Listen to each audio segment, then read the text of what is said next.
Hola, ¿qué tal? Buenas tardes. Nos encontramos aquí con Martín Bonfil Olivera, que el día de hoy está celebrando los 15 años de la revista ¿Cómo ves?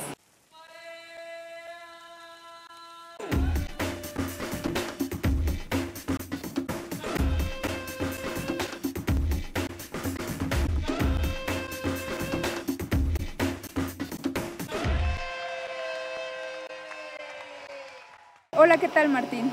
¿Qué tal? Buenas tardes. Buenas tardes. ¿Cuál es la función que realiza dentro del Universum? Bueno, yo soy técnico académico, ese es el papel que tengo, digamos, estatutariamente, pero la función que realizo es de divulgador de la ciencia, divulgador académico de la ciencia, para ser más preciso. ¿Qué es un divulgador científico?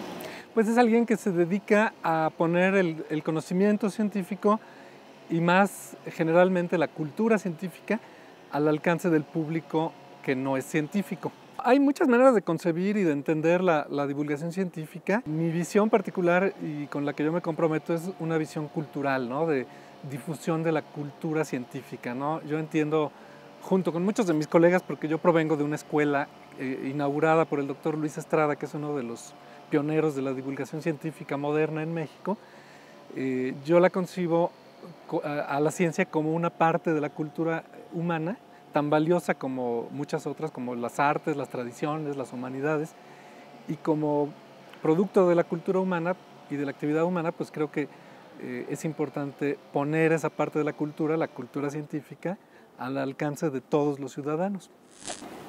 ¿Cómo nació ese gusto por la divulgación?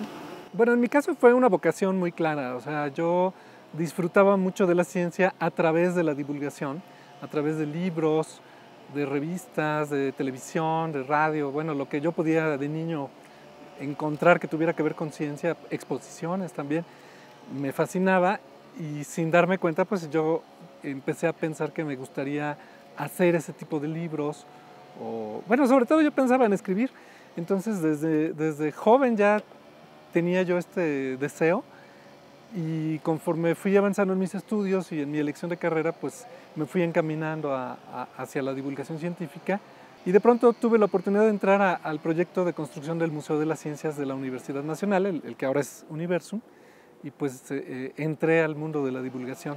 También fue un poco de buena suerte.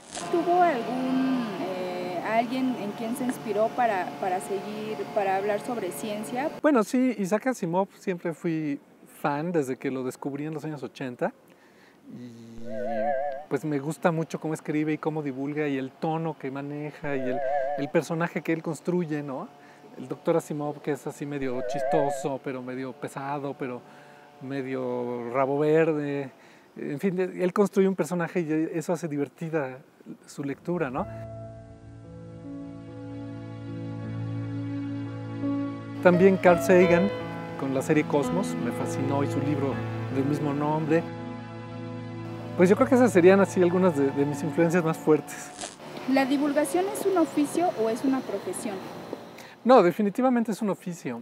Todavía no hay algo que se pueda llamar una profesión porque no hay, digamos, licenciaturas donde se enseñe, no hay un programa de estudios universalmente aceptado, ¿no? Es más bien todavía un oficio que se aprende, ya no como antes, que se aprendía de maestro a aprendiz, ¿no? Un poco en la práctica, empíricamente, también por prueba y error, se ha ido profesionalizando, se ha ido haciendo investigación y se ha ido haciendo trabajo académico para sentar las bases y sentar los testimonios por escrito, pero todavía no es una disciplina que se pudiera considerar una profesión. Entonces, la mayoría de los colegas que hemos reflexionado al respecto, nos gusta mucho decir que es un oficio. ¿Qué hace falta por hacer en la labor de un divulgador o en futuras generaciones como divulgadores? Necesitamos que crezca más la comunidad de divulgadores profesionales, necesitamos que haya más reflexión, que se vaya haciendo más académica y más profesional cada vez. Y bueno, necesitaríamos también un cambio en cómo se percibe la divulgación, porque siempre en el mundo de la ciencia, de los investigadores científicos y de las autoridades y de las instituciones, se ha percibido a la divulgación como un discurso secundario, subordinado, no tan serio, digamos, como una especie de ciencia de segunda, y eso nos ha hecho mucho daño. ¿Aquí se imparte un diplomado en cuanto a divulgación científica? Así es, estamos a punto de graduar la generación número 18 del diplomado en divulgación de la ciencia de la UNAM. Hemos formado pues, a lo largo de estos 18 años mucha gente, que varios de nuestros egresados están ahora en muy buenos puestos en medios de comunicación o en instituciones, tanto de investigación como por ejemplo el CONACYT, y están esos egresados de nuestro diplomado colaborando a fortalecer y a ganar espacios y a hacer más profesional la divulgación científica. El día de hoy se celebran, bueno, va a ser una celebración por los 15 años de la revista ¿Cómo ves?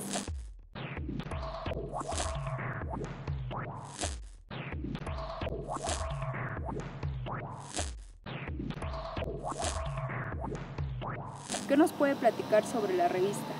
Bueno, es uno de los grandes proyectos de divulgación científica en México y en particular en la UNAM. Durante muchas décadas, yo creo, se había soñado con tener una revista como esta. Ha habido grandes revistas y algunas todavía existen de divulgación científica en México, algunas muy académicas, muy para público con altos estudios, por ejemplo, la revista de la Academia Mexicana de Ciencias. Otras pues, un poquito más populares, pero no como para cualquier lector, por ejemplo, las del CONACYT, ¿no? Todavía existe Ciencia y Desarrollo, hay la de la Facultad de Ciencias de la UNAM, que se llama Ciencias, pero todas ellas son para un público, digamos, de licenciatura y de preferencia de licenciatura en ciencias, ¿no? Pero durante muchas décadas no hubo una revista para jóvenes. Entonces, ¿Cómo ves? Respondió a esa carencia y en estos 15 años pues, ha hecho una labor muy grande de informar, de divulgar, de explicar, de atraer. Tenemos lectores en toda Latinoamérica, de hecho.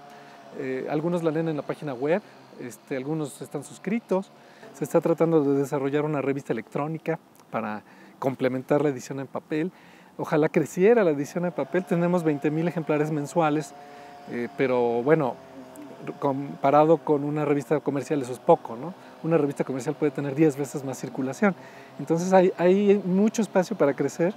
Y realmente ha sido un proyecto que yo creo que ha aportado mucho a la cultura científica de los mexicanos. ¿Qué consejo nos daría a nosotros como universitarios para pues llevar una buena divulgación científica en un dado caso que lleguemos a especializarnos? ¿Qué consejo nos daría como universitarios? Bueno, yo les diría que si se les antoja ser divulgadores científicos, cuiden mucho esa vocación, porque necesitamos muchos jóvenes que comuniquen la ciencia, que se vuelvan comunicadores de la ciencia, ¿no? Es una opción profesional muy valiosa y muy buena en este momento. La demanda de comunicadores de la ciencia, divulgadores, periodistas científicos, etcétera, está creciendo, tanto en los medios como en las instituciones de investigación científica. Yo les diría, si les gusta, láncense, ¿no? Tenemos no solo el diplomado de la UNAM, hay libros, hay cursos en diversas instituciones, incluso hay posgrados en Guadalajara, hay uno aquí en la UNAM, en Veracruz se abrió un diplomado. Y bueno, a nivel de trabajo, pues yo les diría, si quieren dedicarse a ser divulgadores científicos o periodistas científicos, lo primero que tendría que hacer es leer mucho de ciencia. Leer Cómo ves, leer libros de ciencia, blogs, videoblogs, mi libro La Ciencia por Gusto, que no es datos científicos, sino una visión de cómo funciona la ciencia, ¿no? O cómo es la ciencia. Pero sí tiene uno que formarse un buen acervo de cultura científica antes de poder comenzar a comunicarla. Ojalá que muchos jóvenes se quieran dedicar a esto, porque es una actividad muy bonita y muy gratificante. Muchas gracias. Gracias. Creo que la clave para poder seguir disfrutando de los dones que la ciencia ofrece sin temer los peligros que puedan acompañarla es su apreciación por parte del ciudadano común, junto con una comprensión de sus aspectos básicos y una aceptación de la responsabilidad compartida que todos tenemos en su aplicación.